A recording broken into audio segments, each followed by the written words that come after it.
Hello everyone, स्वागत है आप सभी का आपके अपनी चैनल मैथमेटिकल टेंजेंट पर। तो आज हम कर रहे हैं सेक्शन सी कवर।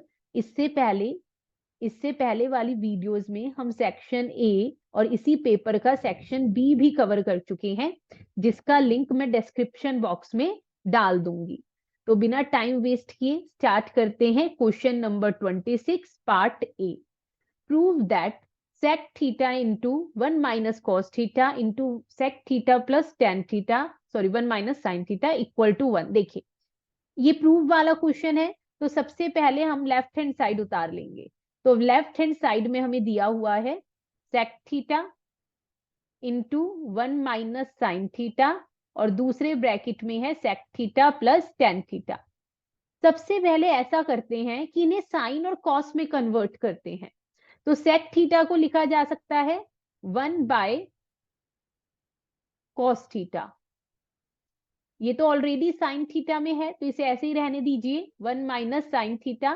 और यहां पर इन दोनों को जब हम कन्वर्ट करेंगे तो sec theta 1 upon cos theta हो जाएगा और tan theta sine theta upon cos theta.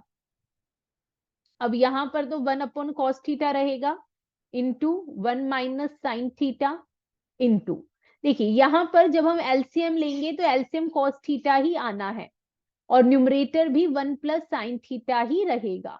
Now यहां ऊपर ध्यान से देखिए, हमें ये दो टर्म्स मिल रही है 1 माइनस साइन थीटा और 1 प्लस साइन थीटा, और डिनोमिनेटर में हमें मिल रहा है cos theta into cos theta, तो ये हो जाएगा cos स्क्वायर थीटा। अब न्यूमरेटर में आइडेंटिटी बन रही है a प्लस बी और a माइनस बी।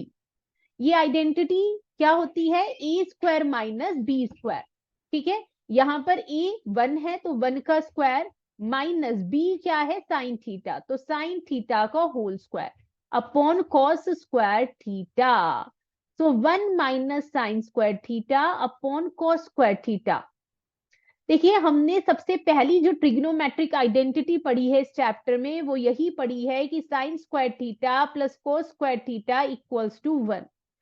और यहां से हमें पता चलता है कि कोस स्क्वायर थीटा की वैल्यू हो जाएगी 1 माइनस साइन स्क्वायर थीटा। अब इसी वैल्यू को डिस्प्लेस करके मैं यहां पर पुट करना चाहूंगी, तो 1 माइनस साइन स्क्वायर थीटा हो जाएगा cos square theta upon cos square theta, दोनों डिवाइड हो जाएंगे and answer is 1 equal to RHS। और यही हमें इस क्वेश्चन में प्रूव करना था। चलिए ठीक है, अब आते हैं बी पार्ट पर। देखिए, बी पार्ट में क्या बोला जा रहा है? Prove that.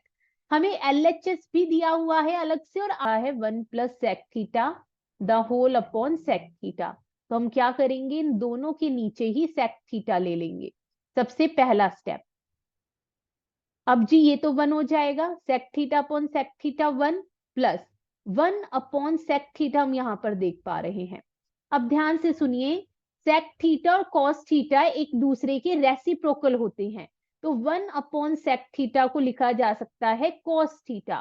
तो यहां पर मैं 1 अपॉन सेक थीटा को लिखूंगी कॉस थीटा, और इससे ज्यादा तो ये सिंप्लीफाई नहीं होगा। तो ये है मेरा LHS। अब हम क्या करेंगे, हम RHS को भी सॉल्व करते हुए यही लेकर आएंगे, देन वी आर डन। तो RHS उतार लेते हैं अब इस क्वेश्चन में। RHS हम देख पा रहे हैं sign square theta upon 1 minus cos theta. अब साइन स्क्वायर थीटा को अभी मैंने ऊपर वाले ए पार्ट में आइडेंटिटी यूज की, इसे हम लिख सकते हैं 1 minus cos square theta upon में 1 माइनस कॉस थीटा। हम ऐसा क्यों लिख पा रहे हैं? Because we are using trigonometric identity sine square theta plus cos square theta equals to 1। Now अब इसी बात को हम इस तरह से भी लिख सकते हैं 1 स्क्वायर माइनस कॉस थीटा का स्क्वायर। अब हमने ऐसे क्यों लिखा जी? ताकि यहां पर हम आइडेंटिटी बना पाए ए स्क्वायर माइनस बी स्क्वायर, और यही होता है एक बार दोनों प्लस और एक बार दोनों माइनस, जो हमने ए पार्ट में भी यूज की है। तो एक बार ये दोनों प्लस और एक बार यही दोनों टर्म्स माइनस, ये इस आइडेंटिटी का एक्सपेंशन होता है डिनोमिनेटर में 1 माइनस कॉस थीटा। अब हम देख पा रहे हैं कि न्यूमरेटर और डिनोमिनेटर में ये सेम है तो डिवाइड हो गया और फाइनली बचता है 1 प्लस कॉस थीटा, जिसे हम कॉस थीटा प्लस 1 भी लिख सकते हैं। तो यहां से हम बोलेंगे क्योंकि RHS और LHS दोनों इक्वल है, देयरफॉर ये बी पार्ट भी हमारा प्रूफ हो जाता है। अब आ जाइए क्वेश्चन नंबर 27 पर। 27 में बोल रहा है शो दैट, हाँ जी, show that the points A B C and D are vertices of square ABCD। देखिए यहां पर इस तरह से क्वाड्रिलेटर लिया जा रहा है और ये चारों उसके पॉइंट्स हैं। ए के कोऑर्डिनेट्स है 1,7, बी के कोऑर्डिनेट्स 4,2, सी के कोऑर्डिनेट्स -1, -1 और डी के कोऑर्डिनेट्स -4,4। जब भी हमें ये बोला जाए कि किसी भी क्वाड्रिलेटर को, चाहे वो स्क्वायर प्रूव करने को बोले, चाहे कोई भी, चाहे रेक्टेंगल, पैरेललोग्राम, कुछ भी, आपको दो चीजें यहां पर करनी है। एक तो इस क्वाड्रिलेटर की चारों साइड्स को फाइंड आउट करना है और दूसरा इसके दोनों डायगोनल्स को यहां पर हमें फाइंड आउट करना है। उसके बाद मैं अभी आपको बताऊंगी कब हम उसे स्क्वायर बोलेंगे, कब हम उसे रेक्टेंगल बोलेंगे और कब हम उसे रोम्बस बोलेंगे। इन तीनों में से ही वो कोई एक बात आपको यहाँ पर शो करने को बोलेगा इस क्वेश्चन में, ऐसे क्वेश्चन में। तो सबसे पहले मैं इन चारों साइड्स को यहाँ फाइंड आउट करना चाहूंगी और जिसके लिए हम यूज करेंगे यहाँ पर डिस्टेंस फॉर्मूला। जी हाँ, डिस्टेंस फॉर्मूला हम यहाँ पर यूज करेंगे। एक बार ही बस आप फॉर्मूला लिख दीजिए, बार बार आपको नहीं लिखना। x2 माइनस x1 का whole square plus y2 minus y1 का होल स्क्वायर। नाउ सबसे पहले मान लीजिए हम यहाँ पर ए बी फाइंड आउट कर रहे हैं। तो ए बी, अब इन कोऑर्डिनेट्स को ध्यान से देख लीजिए, ये x1 y1 ले रही हूं मैं और ये x2 y2। So under root x2 4 minus x1 1 का होल स्क्वायर प्लस y2 हम देख पा रहे हैं 2 और y1 7 का होल स्क्वायर। नाउ 4 माइनस 1 होता है 3, 3 का स्क्वायर 9, 2 माइनस 7 -5 का स्क्वायर होता है 25 और जब हम इन्हें प्लस करेंगे तो अंडर रूट में 34 मिल जाएगा जो रूट से बाहर नहीं आ सकता। तो इतनी यूनिट आ गई है हमारी ए बी। अब आ जाइए दूसरी साइड पर। सिमिलरली अब हम फाइंड आउट करेंगे अपनी दूसरी साइड दिस BC। तो BC के लिए B के कोऑर्डिनेट्स को मैं x1 y1 ले रही हूं और C के कोऑर्डिनेट्स को x2 y2। तो यहां पर भी -1 -4 का होल स्क्वायर, इन दो पॉइंट्स पर ध्यान दीजिएगा। ठीक है भाई, माइनस, ठीक है, प्लस। नाउ -1 -2 का होल स्क्वायर। अब ये दोनों माइनस माइनस प्लस और -5 का स्क्वायर होता है 25 प्लस। देखिए स्क्वायर में चाहे नेगेटिव है चाहे पॉजिटिव, आंसर पॉजिटिव ही आना है, तो हमें ज्यादा सोचना नहीं। माइनस माइनस प्लस और 2 और 1 3 होता है, 3 का स्क्वायर 9, तो ये भी आ चुका है √34 यूनिट्स। अब हमें फाइंड आउट करनी है ये तीसरी साइड CD। तो नाउ CD, इसी तरह से हम डिस्टेंस फॉर्मूला यहां भी यूज करेंगे CD फाइंड आउट करने के लिए। तो अंडर रूट C के कोऑर्डिनेट्स को मैं x1 y1 ले रही हूं और D के कोऑर्डिनेट्स को x2 y2। तो -1 माइनस, देखिए क्योंकि यहाँ पर ऑलरेडी -4 है तो माइनस माइनस ये हो जाएगा +4 का होल स्क्वायर प्लस इसी तरह से -1 -4 का whole square. Now minus plus minus, तो ये हमारा हो जाएगा अंडर रूट 3 का स्क्वायर 9 और माइनस माइनस प्लस, तो -5 का square 25, that is under root 34। अब लास्ट साइड रह गई है AD। अब हम इस AD को फाइंड आउट करेंगे। तो AD is equal to under root, A के कोऑर्डिनेट्स में x1 y1 ले रही हूं, D के कोऑर्डिनेट्स x2 y2। तो यहां पर मिलेगा हमें -4 -1 का होल स्क्वायर प्लस 4 -7 का whole square, minus minus plus, -5 का स्क्वायर 25 प्लस और 4 -7 -3 का स्क्वायर 9। फाइनली ये भी अंडर रूट 34 आ चुका है। अब आपको बस दो चीजें और यहां पर फाइंड आउट करनी है, दो लेंथ और जो है ये दो डायगोनल्स। तो सिमिलरली अब हम डायगोनल्स पे आएंगे। तो सबसे पहले AC फाइंड आउट करते हैं। अंडर रूट A के कोऑर्डिनेट्स में ले रही हूं x1 y1 और C के कोऑर्डिनेट्स x2 y2। सो -1 -1 का होल स्क्वायर प्लस -1 -7 का होल स्क्वायर। तो इसे सॉल्व कर लेते हैं। माइनस माइनस प्लस, -2 का स्क्वायर 4 और ये हो जाएगा -8 का स्क्वायर 64। जब आप इन्हें प्लस करेंगे 64 एंड 4 तो ये हमें मिल जाएगा √68। अब जितना बाहर आ पा रहा है आप कर दीजिए। इसे लिखा जा सकता है 2 इंटू 2 इंटू, जी हाँ, 17। तो 2 बाहर आ रहा है रूट से, तो 2√17 यूनिट्स। ठीक है, अब एक बस लेंथ और फाइंड आउट करनी रह रही है और वो है डायगोनल BD। तो डायगोनल BD भी इसी तरह से फाइंड आउट करेंगे। B के कोऑर्डिनेट्स में x1 y1 ले रही हूं, D के x2 y2। So -4 the whole square plus, हाँ जी, 4 - 2 दी होल स्क्वायर।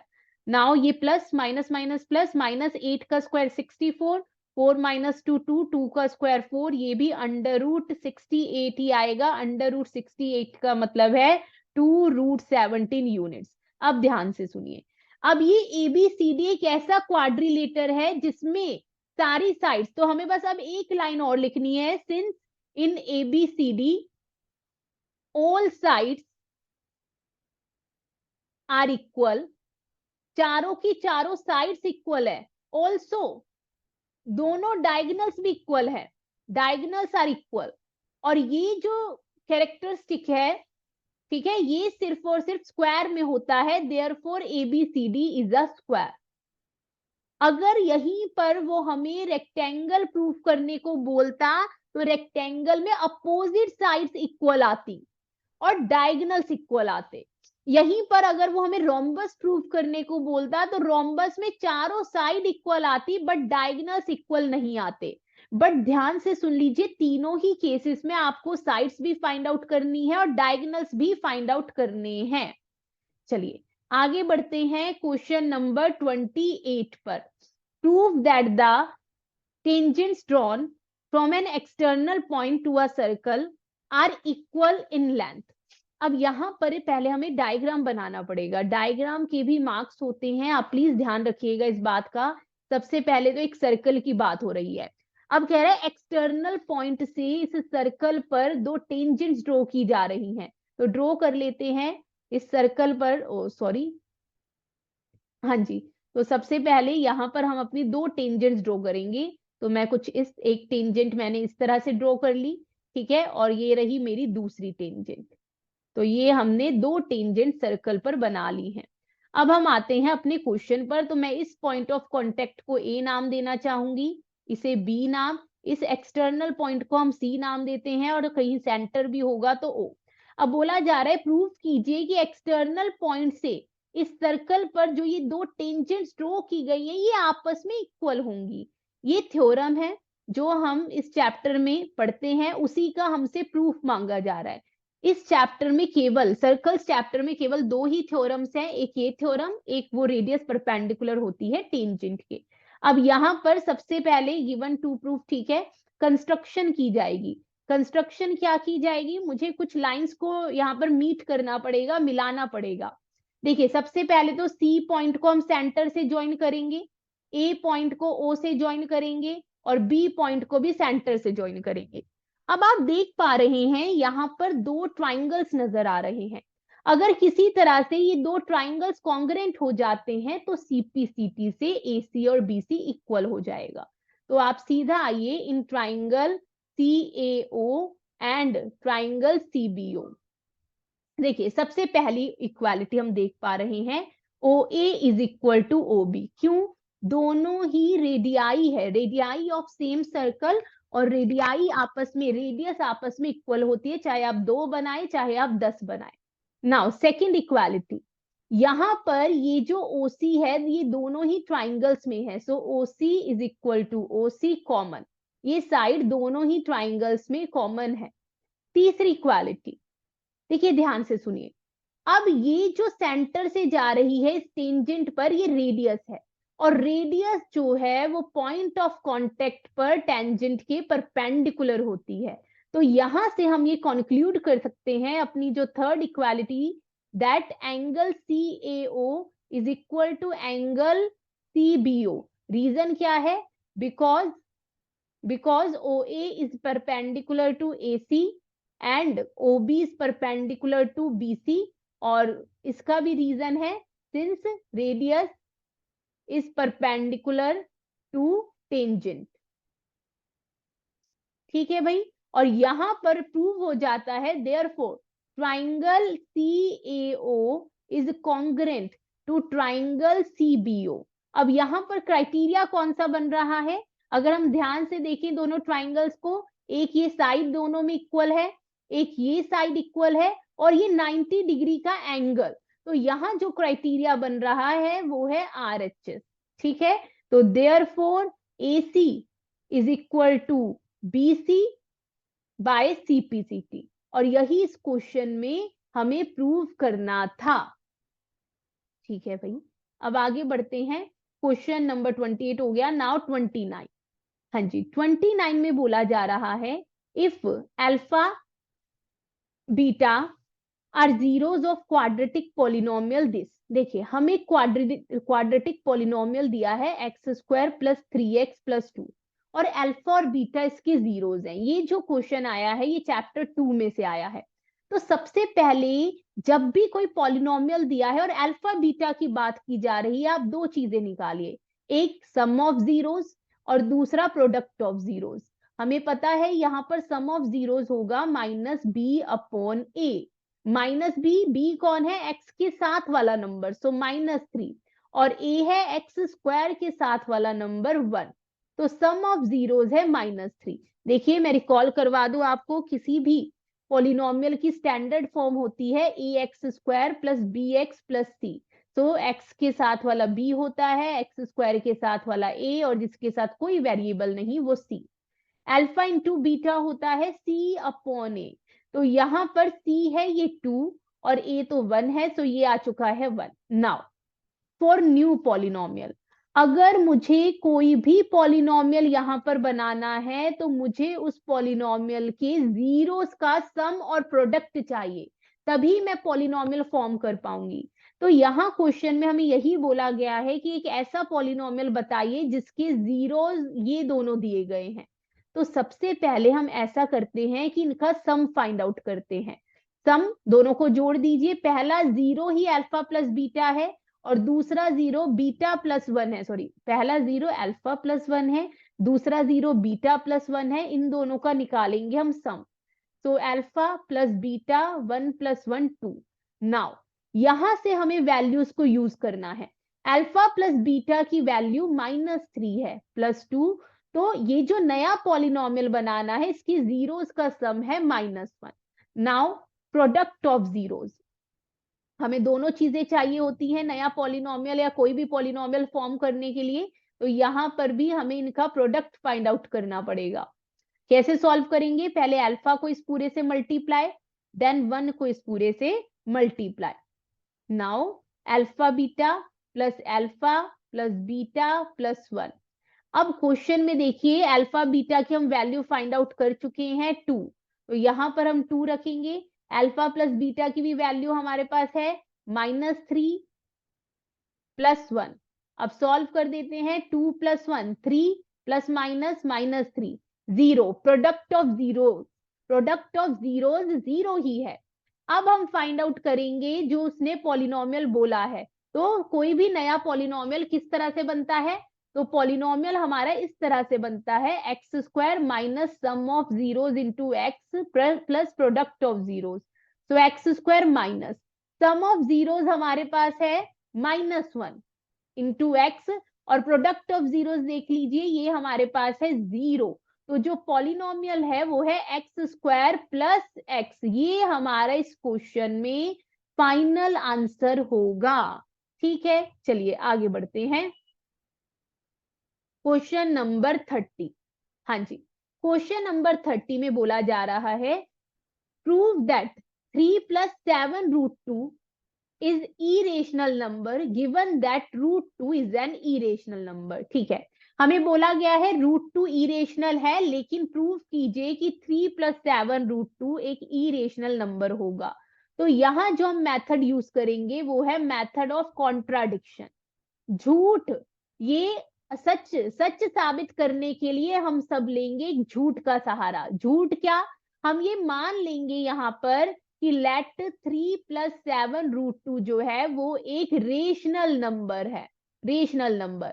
अगर ये एक रेशनल नंबर है, इसका मतलब इस नंबर को, हर रेशनल नंबर को, क्योंकि हम p/q फॉर्म में लिख सकते हैं, तो इसे भी लिखा जा सकता है। भाई जब मैं इसे रेशनल मान रही हूँ तो लिख सकती हूँ इसे। जहां पर रेशनल नंबर की डेफिनेशन ये होती है जहां पर ये p और q जो है ये दोनों के दोनों इंटीजर्स हैं और ये जो डिनोमिनेटर है ये इक्वल टू 0 नहीं होगा। ये पूरी डेफिनेशन है रेशनल नंबर की। अब हमें क्या करना है, इस लेफ्ट हैंड साइड को धीरे धीरे खाली करना शुरू करना है। तो बस इरेशनल, ये √2 यहां रहना चाहिए, बाकी सब उधर भेज दीजिए। तो पहले +3 इधर आकर -3 होगा। अब आप ऐसा कीजिए, इसे सॉल्व कीजिए, एलसीएम लीजिए। तो p-3q/q, अब ये जो 7 मल्टीप्लाई में है ये राइट हैंड साइड जाकर डिवाइड हो जाएगा। तो फाइनली ये हमें मिला कि √2 इक्वल टू दिस। नाउ अब हम क्या बोलेंगे, देखिए ध्यान से सुनिए। क्योंकि ये p -3 q ये 7 ये सारे क्या है, सारे के सारे इंटीजर्स हैं। अगर ये सारे के सारे इंटीजर्स हैं, इसका मतलब √2 भी बराबर इंटीजर हुआ। अब √2 बराबर इंटीजर अपॉन इंटीजर, और यही यही डेफिनेशन होती है रेशनल नंबर की। यानी मैंने ये प्रूफ कर दिया, एक झूठ को मानते हुए मैं एक बड़ा झूठ ले आई कि √2 भी रेशनल है, जबकि क्वेश्चन में तो √2 इरेशनल नंबर दिया है। सच तो ये है, लेकिन मैं तो एक और झूठ खड़ा कर रही हूं, इट इंप्लाइज √2 इज रेशनल। लेकिन अब हम यहां कंक्लूड करेंगे, देखिए जी, हमने जो माना था वो झूठ है। कैसे झूठ है? But this contradict the fact, ये तो झुठला रहा है। ये जो बात हम लेकर आए हैं, दिस कॉन्ट्राडिक्ट द फैक्ट, कौन से फैक्ट को ये झुठला रहा है? इस फैक्ट को जो क्वेश्चन में दिया हुआ है कि √2 जो है वो इरेशनल नंबर है। इसलिए हमने जो माना था वही गलत है। अवर अजम्पशन इज रॉन्ग, तो हाँ जी, हमने जो माना था वही गलत है। तो 3 + 7√2 रेशनल नहीं है, तो क्या है? रेशनल नहीं तो इरेशनल है। ठीक है जी, यहीं पर ये क्वेश्चन कंप्लीट होता है। आ जाइए क्वेश्चन नंबर 31 ए पार्ट। 31 की ए पार्ट में बोला जा रहा है कि आपको ये दिया हुआ है डीई जो लाइन है, ये जो लाइन है ये पैरेलल है हमारे इस लाइन एसी के, ट्राइंगल की साइड एसी के। ठीक है, अब सबसे पहले जब मुझे ये दे दिया, अब आपको फोकस करना है सिर्फ और सिर्फ इन दो लाइंस पर। देखिए आपको सिर्फ डीई पर फोकस करना है और इस एसी पर। अगर ये लाइंस पैरेलल है एक दूसरे के, तो यहां पर बाय बीपीटी या थेल्स थ्योरम हम सीधा सीधा बोलेंगे कि देखिए ये इन दो पॉइंट्स पर हमारी दो साइड्स को ट्राइंगल की कट कर रही है। इसका मतलब BD upon AD is equal to BE upon EC. आपको और किसी लाइन पर फोकस नहीं करना, ये हो गई नंबर 1 बात। ऑल्सो सिमिलरली, इसी तरह से ध्यान से सुनिए, अब हमें ये भी बोला जा रहा है कि इसी ट्राइंगल में अब आपको सिर्फ इन ग्रीन लाइंस पर फोकस करना है। ये डीएफ जो है ये पैरेलल है, ये जो डीएफ है ये पैरेलल है इस एई के। ठीक है भाई, डीएफ पैरेलल है एई के। इसका मतलब अब इस ट्राइंगल को ध्यान से देखिए, एबीई, अब मैं बात कर रही हूं ट्राइंगल एबीई की। ठीक है भाई, तो ये जो डी और एफ पर कट कर रही है इन दो साइड्स को, तो यहां पर भी हम यूज करेंगे BPT. It means BD upon, ध्यान से देखिए कौन से पार्ट्स बन रहे हैं, BD upon AD is equal to, किसके इक्वल हुई? बीएफ अपॉन एफ ई के। So BF upon F E number 2 बात। अब हम सीधा बोलेंगे फ्रॉम फर्स्ट एंड सेकेंड। आप देख पा रही हैं फर्स्ट और सेकंड पार्ट में कि दोनों ही सेम के इक्वल है, दोनों ही फ्रैक्शंस। तो सीधा सीधा बीई अपॉन ईसी इक्वल हो जाएगा बीएफ अपॉन एफ ई के, और यही इस क्वेश्चन में हमें प्रूव करना था। Hence proved. आगे बढ़ते हैं क्वेश्चन नंबर 31 के बी पार्ट पर। हाँ जी, तो ये आज का लास्ट क्वेश्चन है, सेक्शन डी जो last. So the diagonals of a quadrilateral ABCD intersect each other at point O।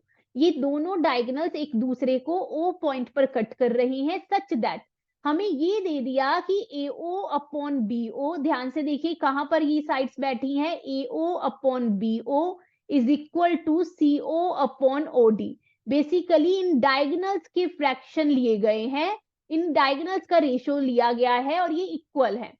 हमें ये प्रूव करना है कि ABCD एक ट्रेपीजियम होगा। चलिए ठीक है।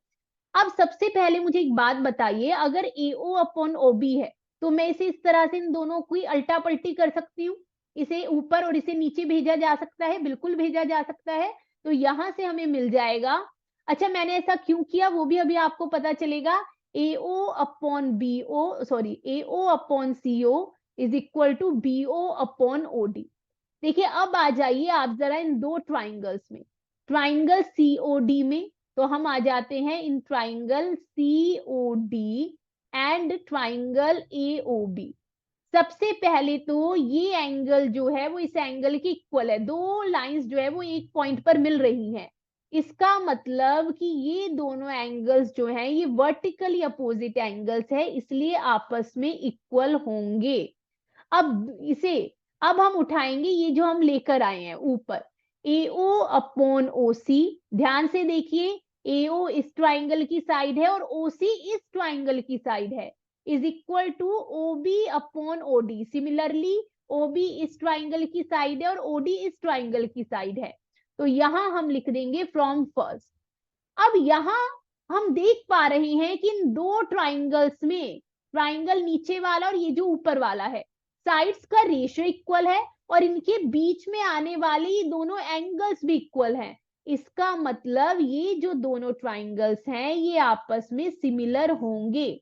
कौन सा क्राइटेरिया है ये? हमारा क्राइटेरिया है साइड एंगल साइड, दो साइड्स का रेशियो और उनके बीच में आने वाला एंगल। ठीक है, अब यहां से हम क्लेम कर सकते हैं कि ये जो, इसे देखिए मैं इसे एंगल 1 नाम दूंगी, ये जो एंगल है इसे, ये वाला एंगल देखिए और ये वाला एंगल, तो यहां से हम बोल सकते हैं दोनों एंगल्स इक्वल है। Angle OCD is equal to angle OAB, क्योंकि एक बार ट्राइंगल सिमिलर हो जाए तो हम उनके कॉरेस्पॉन्डिंग एंगल्स को भी इक्वल पुट कर सकते हैं। नाउ नाउ अब ये दोनों जो है ये कौन से एंगल्स का पेयर है? दे आर ऑल्टरनेट, ध्यान से देखिए, they are alternate interior angles. ये दोनों के दोनों जो है ये ऑल्टरनेट इंटीरियर एंगल्स है। कौन सी लाइंस के लिए? Line CD। देखिए ये दोनों किसके बीच में आ रहे हैं? इस CD लाइन और इस AB लाइन के बीच में, जहां AC ट्रांसवर्सल का काम कर रही है। तो 4 lines CD and AB where BD is transversal, जहां पर BD जो है वो ट्रांसवर्सल है, इसलिए ये जो AB है ये पैरेलल होगी CD के, क्योंकि हम एक प्रॉपर्टी लेकर आ चुके हैं यहाँ। जब भी दो लाइंस को पैरेलल प्रूव करना है तो हमें कोई भी एक प्रॉपर्टी शो करनी होती है, और अगर ये पैरेलल है तो इसका मतलब ABCD जो है वो ट्रेपीजियम है, क्योंकि ट्रेपीजियम में ही एक पेयर साइड्स का पैरेलल होता है। और यहां पर इस क्वेश्चन के साथ ये वीडियो आज की होती है खत्म। मिलते हैं आप सबसे अगली वीडियो में, तब तक के लिए अपना ध्यान रखें।